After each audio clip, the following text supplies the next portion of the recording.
Welcome to the Soul of Enterprise, Business and the Knowledge Economy, sponsored by Woodard, building your ideal practice with coaching, education, community, and resources. I'm Ron Baker, along with my good friend and VeraSage Institute colleague, Ed Kless. On today's show, folks, we're talking about your ideal practice model with the experts from Woodard. Hey, Ed, how's it going? Going great, Ron. I've been looking forward to this conversation all week, so ready to dive in. Yeah, me too. I should let everybody introduce themselves, but I'll briefly say we have three dynamic leaders here from Woodard, who happens also to be our sponsor: Patricia Hendrix, Heather Satterley, and Deborah Defer. And Deborah is the director of CAS at Woodard, and Patricia is the executive vice president of Woodard Communities and director of practice advancement coaching. And Heather Satterley is director of education and media at Woodard. Welcome, ladies, to the Soul of Enterprise. Thank you very much. Awesome. Thank you. This will be great. Been looking forward to this all week. So let's start here. This is a question for all of you. I think CAS is a ridiculous acronym. And people blame the AICPA for that, but I don't. It's not the AICPA's job. I think CAS needs to be branded and described by each firm. What's your take? I'm going to jump in first on that one, Ron, because with my position with Woodard and all the different firms that I'm working with now, it's either CAS or I've seen, right, with the two A's. Everything in accounting has to be an acronym. So that's what we do as accountants, right? We give it an acronym. When I did my tenure with BDO, they called us business services and outsourcing. So I think it's, you can pretty much call it what you may, but you need to articulate it on your website and as you go to market with all your different clients. And so the worst thing you can do is bucket the word that I despise, bookkeeping, and wrap it into there. I like to say it's pre-accounting. We leverage technology, and then we move into the tiers of client advisory services. So call it what you may, and I think it would be fair for firms to call it anything they want, quite honestly. Excellent. Patricia, you're nodding your head. Yeah, I'll jump in there.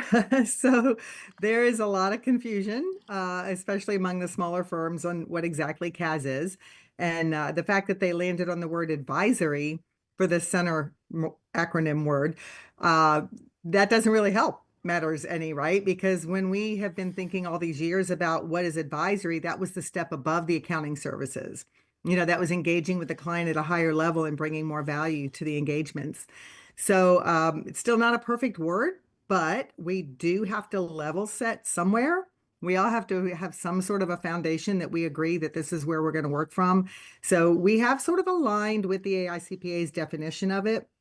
And then we're going quite a bit further in describing exactly what the natures of services underneath CAS include in the 5 key areas there. So that's helping, but it's a big effort to try to educate the world out there and have some sort of a place to stabilize and agree. Sure. Heather? Yeah, I mean, it all comes down to the challenge that we as accounting professionals have had since the beginning, which is defining our value to the great, to the world, right? What we bring, where we have been looked at as the compliance officers that are not paid by the IRS or other agencies, that we're actually paid by the clients to do things they don't really want to do, right? That's how a lot of the general public views accountants. And so I think this whole CAS thing was a way for us to kind of flip the narrative on that. But I think it's only caused more confusion and really an identity crisis in our profession. So I agree with you, Ron, 100% that, and my friends, Patricia and Deborah, that, we got to define who we are and use whatever words fit who we are to express our value to the public. And that's the only way it's going to work. And that's the only way we're going to flip that narrative. Sure. And just to be clear, I'm not blaming Woodard for using CAS. Just like the ICPA, you need to level set. I get that. I'm saying the individual firms. I mean, look what Disney did with amusement parks. It's a theme park, not an amusement park. Look what Apple does. Apple coins their own language. They don't use AI. They use Apple Intelligence. I think language is really important. It's got to be part of our, part of our culture as well and our communication message. That was my only point. Just to be clear on that. Yeah, Ron, we know you were coming for us. We're good. No, I'm not coming for you. I do have a question though and again, all of you deal with this probably, but you talk about mission and purpose, and of course, vision's in there. Many firms struggle with this, I have found over the decades. How do you guide your firms in defining their mission that energizes them and their employees? So I'll jump in on that one. Okay, sure. I think that when you strategize and have a firm culture and folks know what's in it for them, right? Whether some type of incentive or something, that you can articulate what that vision, mission, and purpose is, because they feel belong. They feel like they're welcomed within it when you have that full culture established. So it's hard sometimes. I do tons of surveys with many of these firms, and I ask them if they have a vision, mission, purpose, and many of them, and I mean like 90%, say, we're thinking about it. So I really encourage them to, they say, I'm thinking about it. Yeah. And so I encourage them to really lay out, and a lot of it can be driven from industries and niches, right? To see what they want to solve in the world. What legacy does that firm want to leave behind? And then clearly articulate it to their team, to the general public, to their current clients. Heather, Patricia? I'll jump in. This is actually one of my favorite subjects of all. And Deb comes at this from a large firm perspective, and I come at it from a smaller firm perspective because we work with two different sets of accounting practices. So from the smaller firm, and by smaller firm, I mean under 20 employees, 20 to 30 employees, it's different because it's not as much the firm's impact that it's trying to have on the world as the business owner's impact that they're trying to have on the world, or the legacy that they're trying to leave. And from that perspective, it is critically important that who they are as a human being is expressed in their company's vision statement. So when I work with folks, I have them define their personal vision statement first, and we go back, there's always tears. We go back into their story. Tell me your story. Tell me what motivates you and lights you up when you have a work with a particular client and you say, that was a good day. What is that? And then let's build your vision as a person around that. Now let's translate that into a business vision.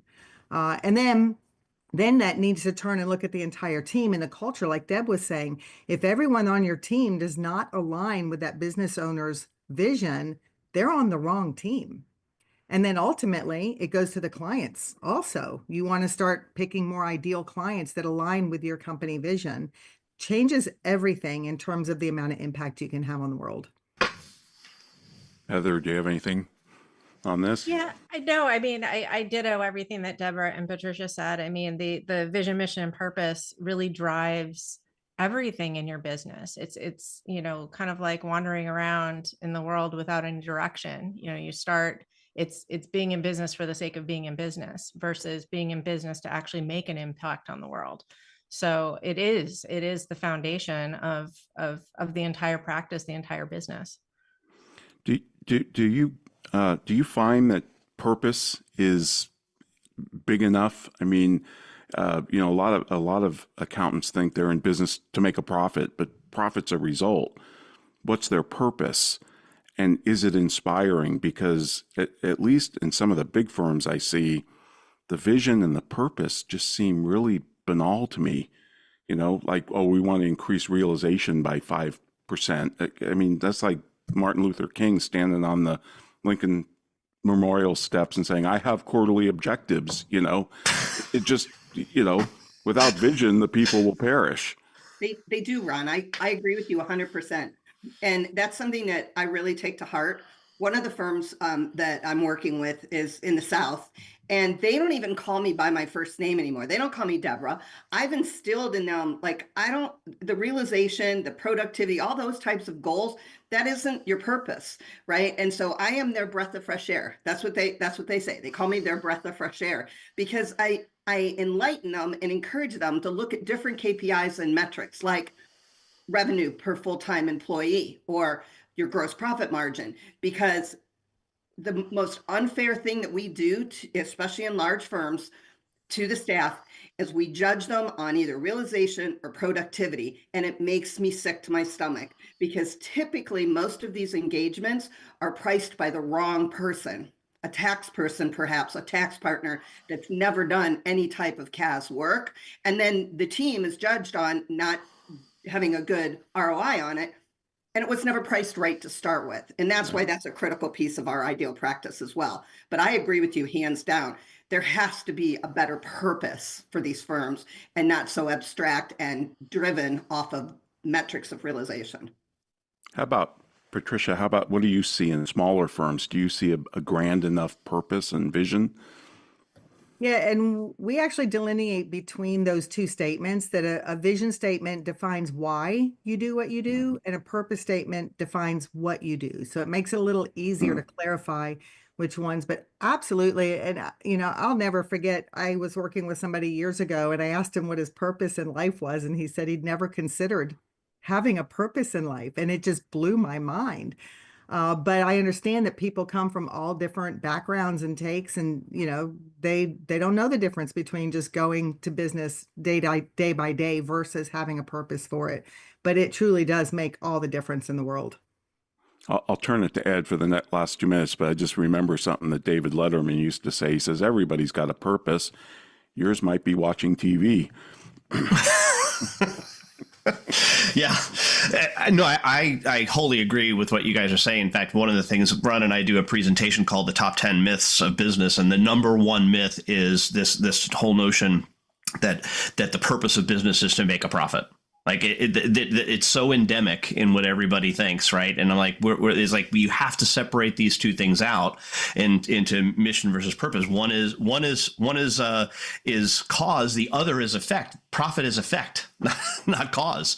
And when those people mix those two things up, it really gets out of whack. So the other thing I wanted to mention with you guys, and you probably have heard this, is I don't care what your A stands for. Just pick something and let me know. And stick to it. So, but we are up against our break. Want to remind you that you can get a hold of Ron or me by sending an email to asktsoe@verisage.com. Of course, the website is thesoulofenterprise.com. You can see show notes as well as previews to upcoming shows. We'd love for you to get a hold of us. Also, review this podcast by going to ratethispodcast.com/TSOE. But right now, a word from our sponsors.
And we are back on the Soul of Enterprise with the Brain Trust from Woodard, who is our sponsor. We love talking with these folks because we've had Joe on a number of times. We're really happy to get a chance to talk to you guys as well.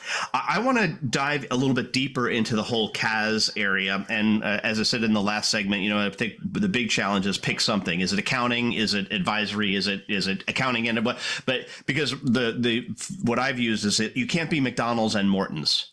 Right. You can't do both of those things well. It's two different business models. And I want to get to that. When you guys start to talk about the breadth of knowledge in a CAS practice, the reach of the demographic, and then the method for engagement. So let's take each of those in turn. And I'll start with you, Heather, this time. What do you think about when you're working with firms on trying to understand how do they get to a niche? How do they get to what they want to really focus on in their practice?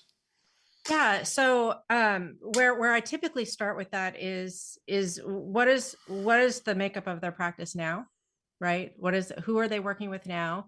Where are they seeing the most successes in what they're doing currently? And then where are they getting the most satisfaction, both on the firm side and on the client side? And that's always a really great place to start because then you're able to drill into, okay, here's something that's really working. How can I create more of this within my firm? That being said, the flip side of what's not working is also really telling, right? So what are the things that you don't enjoy? What are the things where, clients may be dissatisfied? And those can point to a place where you kind of want to move away from. So that's typically my approach when I start those conversations with clients.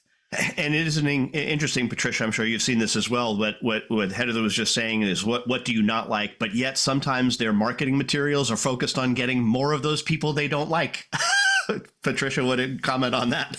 Absolutely. So we do a lot of work on ideal client profile. What does it take to actually curate your list and get a list of ideal clients? And it begins with defining who it is that you're trying to attract, like Heather was just saying.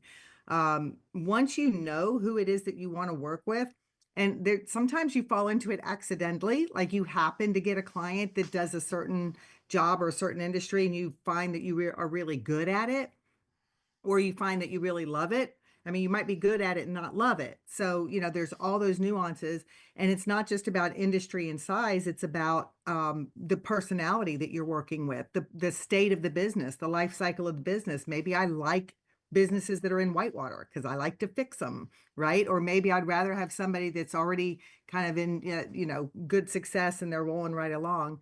But once you know what your ideal client profile is, then you have two tasks. One is to go back and look at your current client base and measure each one of them against your ideal client profile, and then decide what you're going to do with the ones that don't measure up.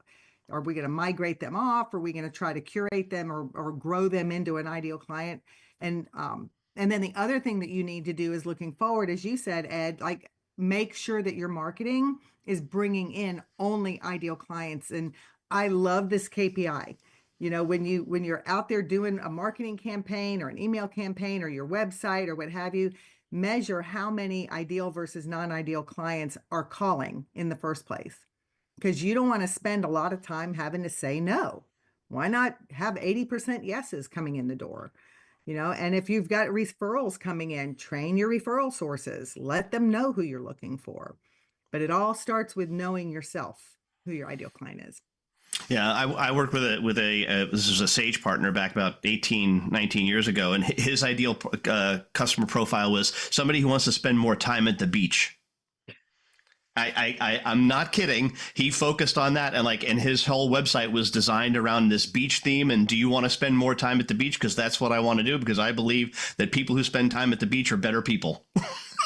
Okay. Maybe they're working smarter and not harder, right? Absolutely. So, Deb, comment on this too, also in terms of some of the variety that you see. That you do certainly want to niche down, but I think the mistake that people make is thinking that you're going to take a cookie cutter approach and find 27 people who are exactly the same. That's not going to happen either. Right. No, couple things I think are really important to draw out here. we as accountants went into a service-based business. We like to serve, right? We don't know how to say no. It happens. And so these firms end up getting 25, 30 different industries that they're focused on, that they didn't hone in and focus on. They're taking everything. And you cannot be a jack of all trades and master or mistress of none. You can't.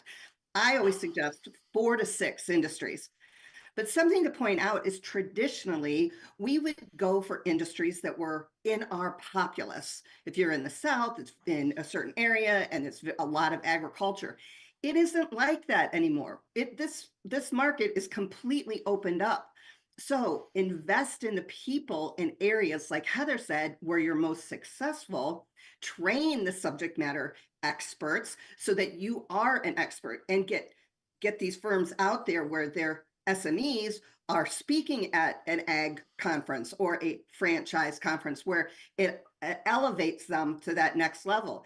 And don't try to be a jack of all trades. It just can't happen. Invest in the people and have those subject matter experts. Really important.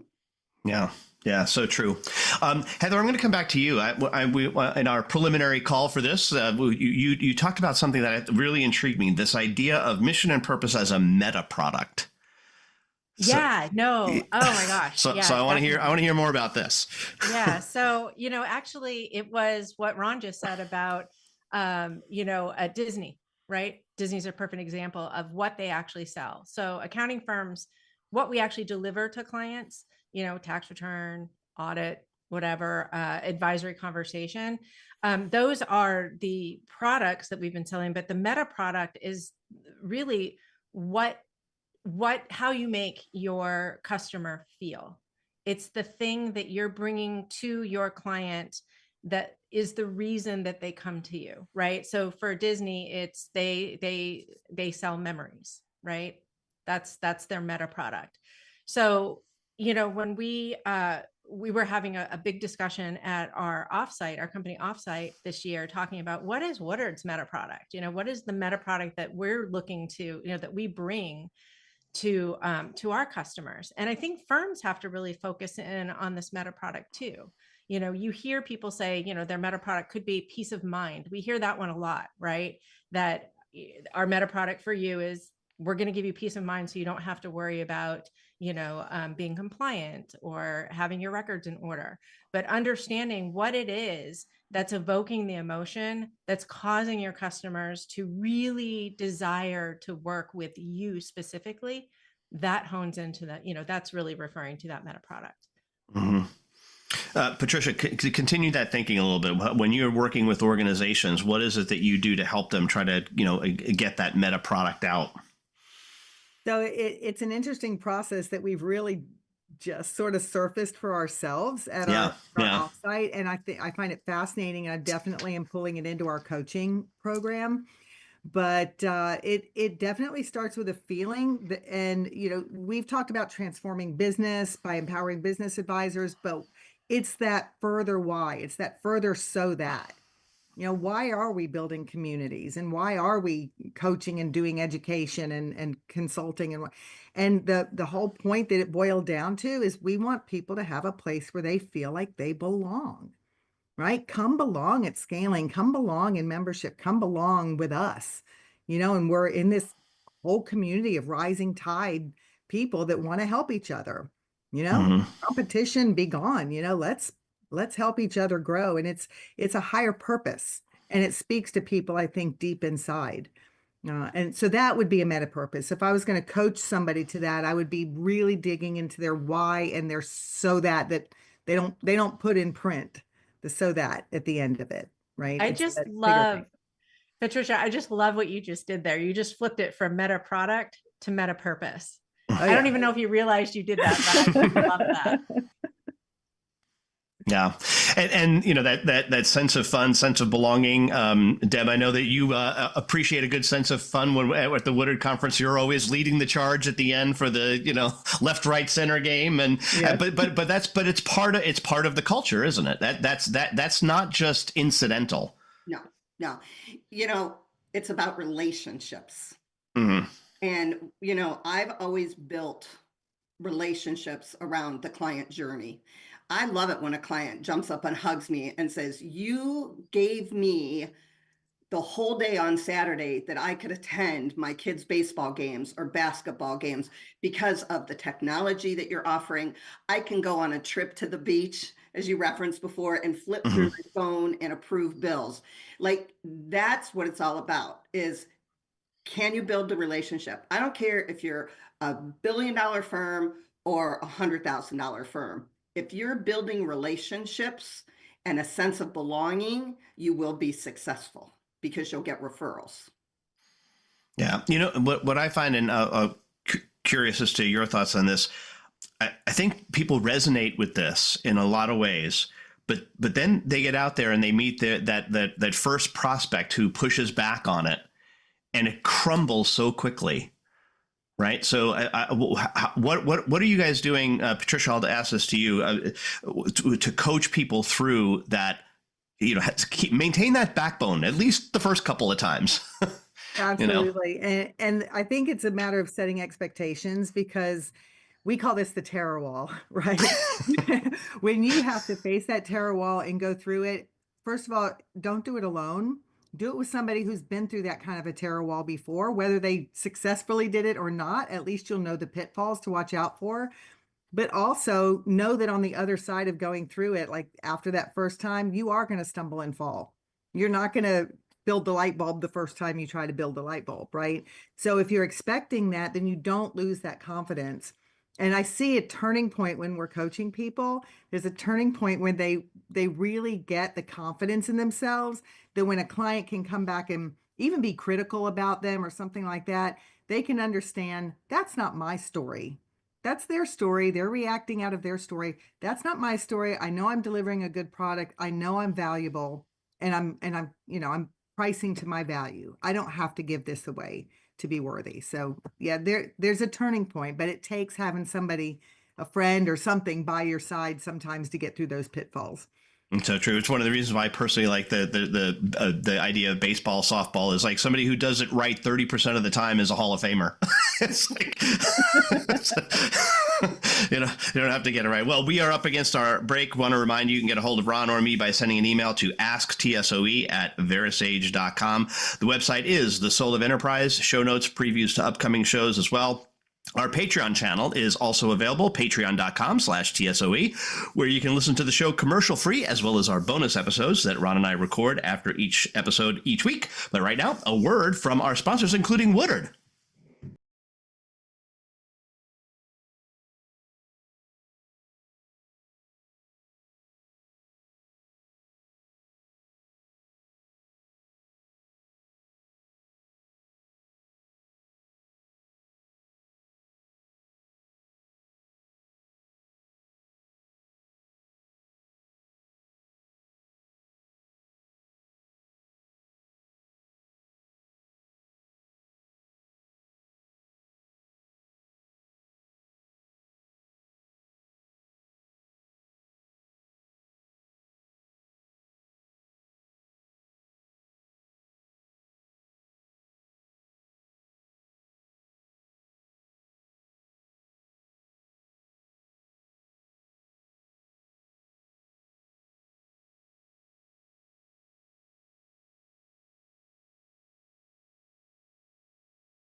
All right. Well, welcome back. We're here with the Woodard Brain Trust or the kitchen cabinet or something, but the experts from Woodard.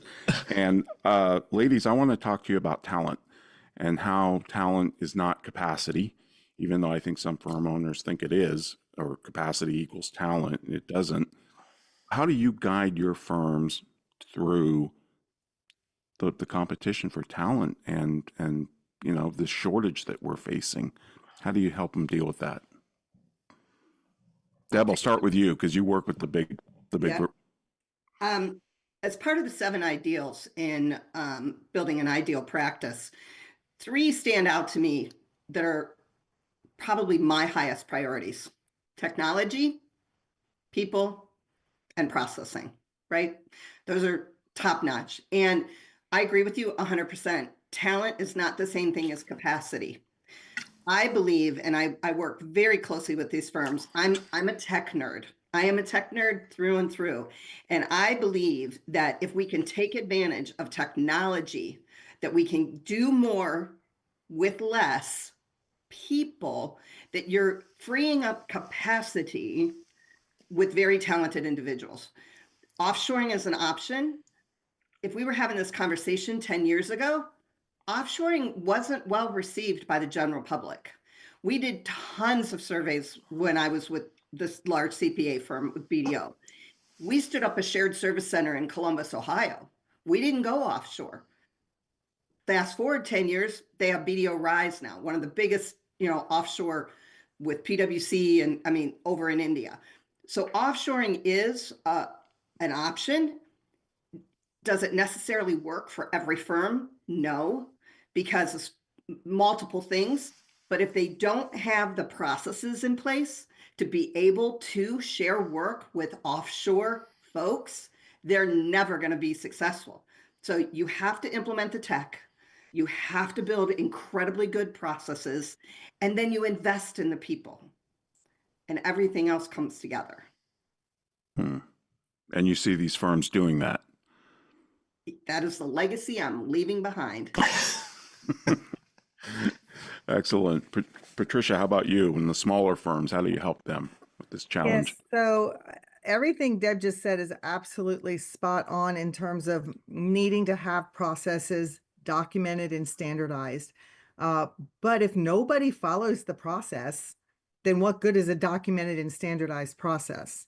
So it means that when you start looking for people now, you're not just looking for certain education or knowledge, or you're looking for the kind of person who is willing to lean into your culture. And if your culture is based on using standardized processes and a certain technology to serve up those processes, you don't need to be fighting a resistance from the people. Those people need to be willing to work in your model, just like you don't take clients that are not in your business model. Don't hire people. But the other things that we're seeing a lot of is work ethic, I guess. And I don't mean that in a negative way, but I just mean that there's a lot of people that work differently now than what we're used to from our generation. And they're looking for more of a happier lifestyle, I guess, or less. They want to work 80 hours a week, right? So how do we build that into our team cultures? And that's a big challenge. So finding people that want to work, finding people that have the skills, and then finding people that are willing to do that. Now, I've seen with the offshoring component that takes away that challenge of the process adoption, because that's what they do. They look at your process, or they help you build a process, and then they have people that are just, cookie cutters, and they just do the same. They do whatever you tell them. They follow the process. So we don't have to go look for that particular trait. We also do a lot of work with personality testing and problem solving testing, leadership style testing. And we found that, if you know what position on the org chart by roles, if you know what that role needs in terms of a personality and a leadership style, or a working genius style, or what have you, then you hire to that style. Instead of hiring the person and trying to fit them into that role, you're hiring to the role and getting the right person in there in the first place. It's a different way. We're trying to flip the paradigm around on it, but you end up with a more effective person in the role. Heather, I'm interested in what you see out there with talent, and especially if you see firms expanding their labor pool of talent, not just thinking, oh, we need a bookkeeper or an accountant, but we can go get a finance person or even a degree in humanities because those people can communicate. So what are you seeing Ron, with this issue? you just read my mind because that was exactly where I was going. Yeah, no, absolutely. That is one of the things that that I know personally I can speak to is in my firm. When we were looking to grow, I focused exactly on what Patricia said on what it was that we needed for our team, where were the missing pieces, both, from the task perspective, and from the personality perspective. And what we found was where we kept shooting ourselves in the foot was putting that word accountant in the job description. And so what we're seeing out there is that firms, all sizes of firms are hiring people with really great operational skills, right? So they know how to keep people on task. They know how to keep a project moving forward. They may not have an accounting degree. They may not have those specific skills, but they're really, really good at serving customers. They're really, really good at reining those cats in, and keeping, the processes moving forward. And, I've been saying for a couple of years now, Ron, that I think the most important person that you can have in a firm at any size, once you've gone beyond and even if, the next hire after yourself, if you're a solo practitioner, is somebody that's really, really good in operations, because they can help you in so many places within your firm. Agreed. Okay, now let's talk about things that chase away talent. Deb, you kind of alluded to this with your, the KPI that you hate. I hate the timesheet, and I think the timesheet is destroying the profession and has been for a long time and eating our young. So I'm just curious, what's everybody's position on timesheets here? I hate them.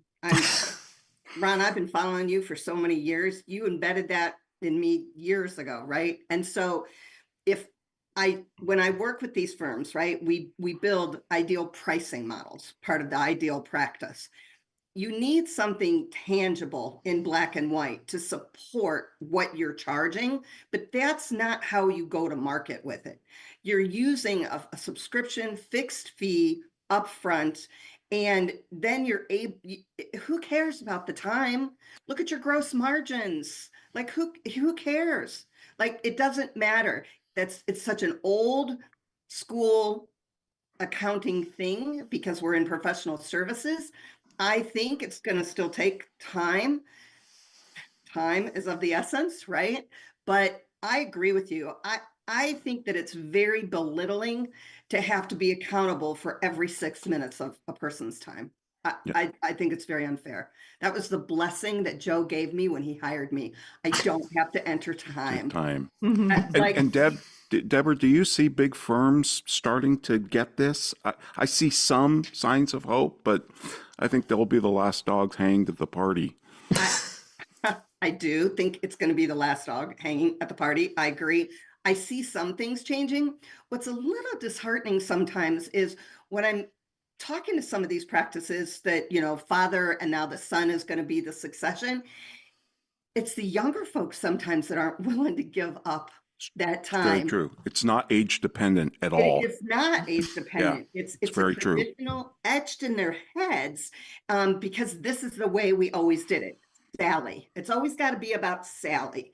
And it isn't. And if you can tangibly prove, right, that you don't need to track that time, we're all professionals, and that you have the appropriate revenue per FTE, time is irrelevant. Right. Patricia, what do you see in the smaller firms? Do you see some more movement on this? It's a struggle. There's definitely starting to move the needle, but the struggle is because most of these smaller firms are paying their staff by hour. Right. Yep. So everything they're thinking about is how much am I getting done in any given hour? Which is the exact thing we're trying to break in the model of how we price. So we've also got to break it in how we pay. And I think the key to this is looking at it at the portfolio level. Okay, and I know I've heard you say that before as well. So if we're looking at all of the clients that a particular staff member is responsible for, then let's measure the profitability, run a P&L on that particular portfolio and make sure, do they have capacity? Do they have, are they reaching their profitability model? We try to have our gross profits, at least only the production only cost a third of revenue as a general rule.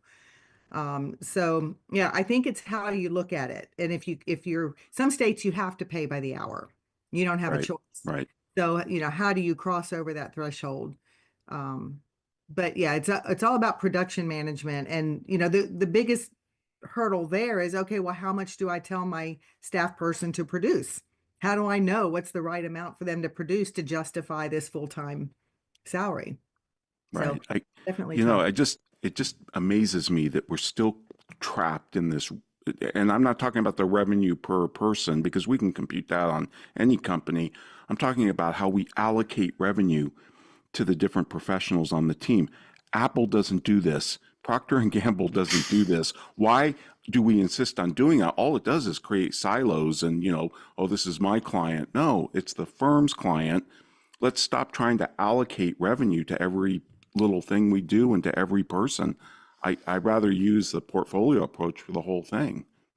So one of the side pieces to this is being able to coach your staff. You have to know when there's a gap. If this person's a hyper performer and this person's a low performer, you have to have some way of measuring that. And and it's difficult without tracking how hard they're working or how much they're producing. It's hard to be able to identify somebody who might be struggling and not telling you. Mm-hmm. But I don't think revenue is the right way to measure that. I think project management is a better way to look at that. Look at the output that they're putting out. But anyway, Heather, did you have anything to say to this? Because I'm curious what you think. No, I think that one of the big challenges, we're number crunchers, right? Mm-hmm. So we're number crunchers. And so when you're trying to calculate capacity, one of how much work can somebody get done, we naturally think in terms of time. And so it's a big, it's a challenge for us to bend our minds in a different way. And it's going to take time. Right. That's really all I have to add. I mean, there's lots of ways I shouldn't say it's skin a cat, right? I just but as Ed has taught me, because he's a project management expert, project managers project time into the future. They don't look back on it with a timesheet. That's like timing your cookies with your smoke alarm, right? Anyway, folks, we're up against our next break, and folks, I'd like to remind you, if you want to contact me or Ed, send us an email to asktsoe@verisage.com. Ed mentioned our Patreon channel, and if you subscribe to our Patreon where you get bonus content, you can also get a shout out at certain levels, like Blake Oliver did. You can listen to earmarkcpe.com and you can get CPE for listening to podcasts. And now a word from our sponsors, including Woodard.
And we are back on the Soul of Enterprise with Deb Defer, Heather Satterley, and Patricia Hendrix of Woodard. And we want to do some talking about trends here in the fourth segment. And Heather, I'm going to start with you. What are trends you are seeing anywhere? It can be pickleball. I don't care. What do you got? What do you got for me?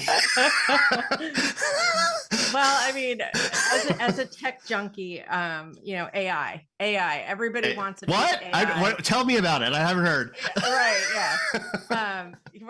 Everybody wants to be talking about how they're using AI, how they're going to use AI. All of the, technology companies are touting any way that they're possibly touching AI within their product to make it more attractive. So it's interesting to me that people are really excited about it.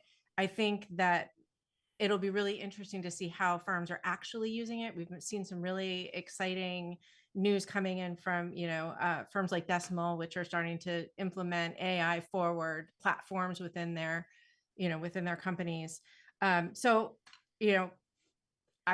be really interesting. I was at the Digital CPA this year, and one of the speakers said something that just really stuck with me, and it was, AI right now is the worst it will ever be, and it's pretty darn good, right? So I think that that's something that everybody is paying attention to. I don't even need to say, if you're not paying attention to it, pay attention, because if you're not, like, there's no. Yeah. Well, one of the folks that Ron and I listen to is a guy by the name of Tyler Cowen, and he's one of the preeminent economists in the country today. And he does a fascinating podcast. But one of the things he said last week was that Google, the ChatGPT's research tool now that has out, he goes, it's better than me at writing an economics paper now, today. I believe it. I believe it. Yeah. So that's going to be interesting to see. And I think that what I would say is everybody needs to be using their voices. So ask the hard questions, right? Mm-hmm. As we're going through AI, I don't think that I don't think that we can just sit back and say, okay, let's watch it unfold. I think we need to be using our voice and be thinking about how are we going to use it, responsibly. What do we actually want it to do within our industry? Where should we be relying on it? And what do we want it to do? Like what think outside of the box, right? Yep. So I think that's really exciting. Absolutely. Patricia, what's your trend that you want to talk about?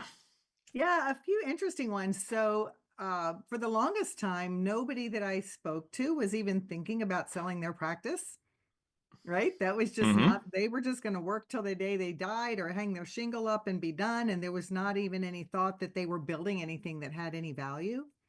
A lot of these were folks that were coming from becoming accidental accountants. Maybe they were stay-at-home parents or what have you, but more and more people are really starting to realize that they have built something that has some kind of value to it.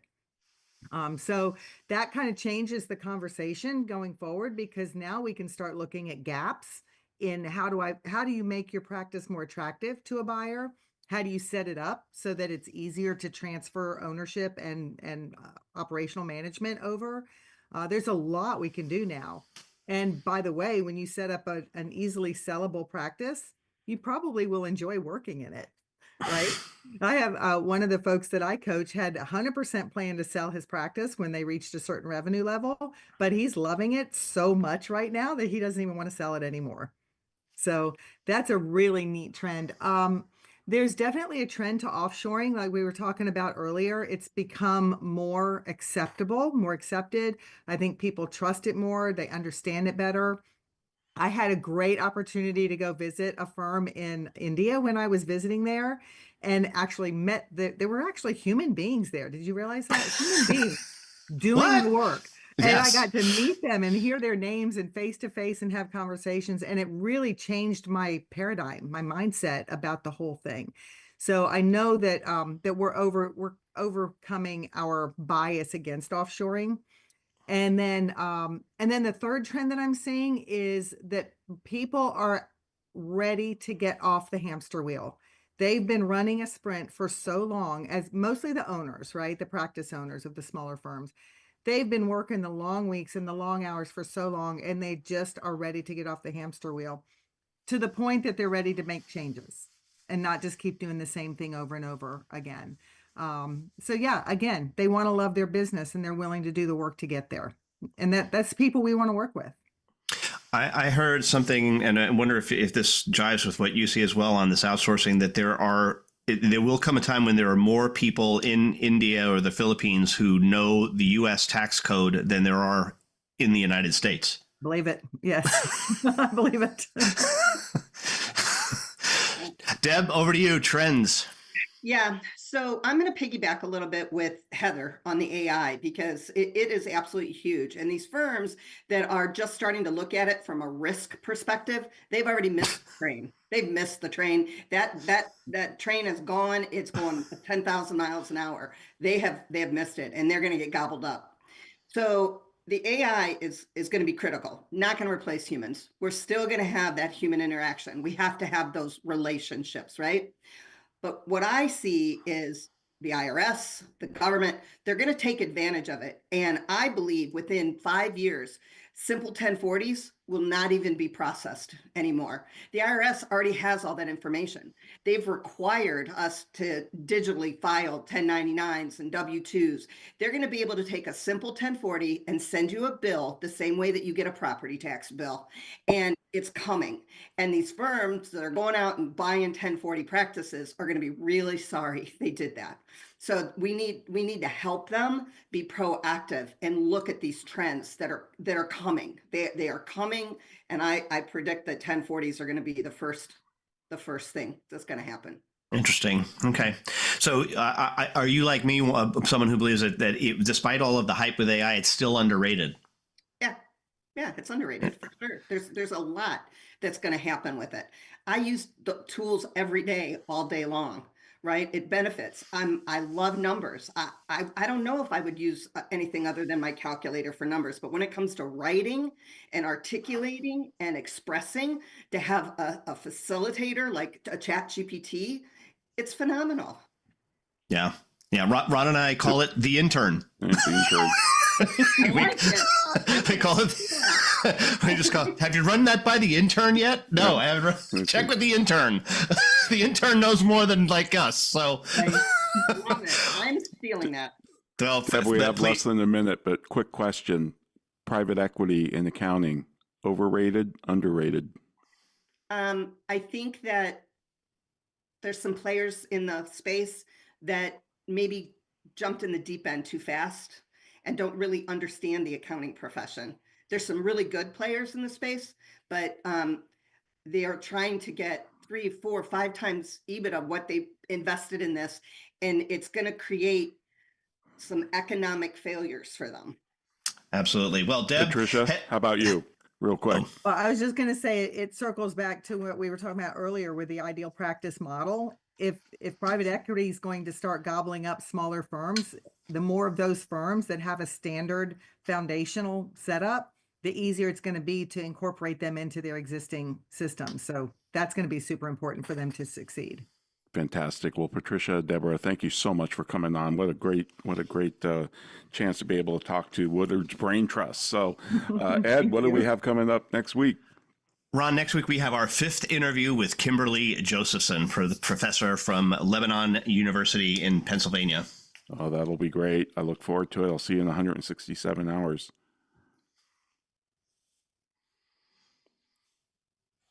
This has been The Soul of Enterprise, Business and the Knowledge Economy, sponsored by Woodard, building your ideal practice with coaching, education, community, and resources.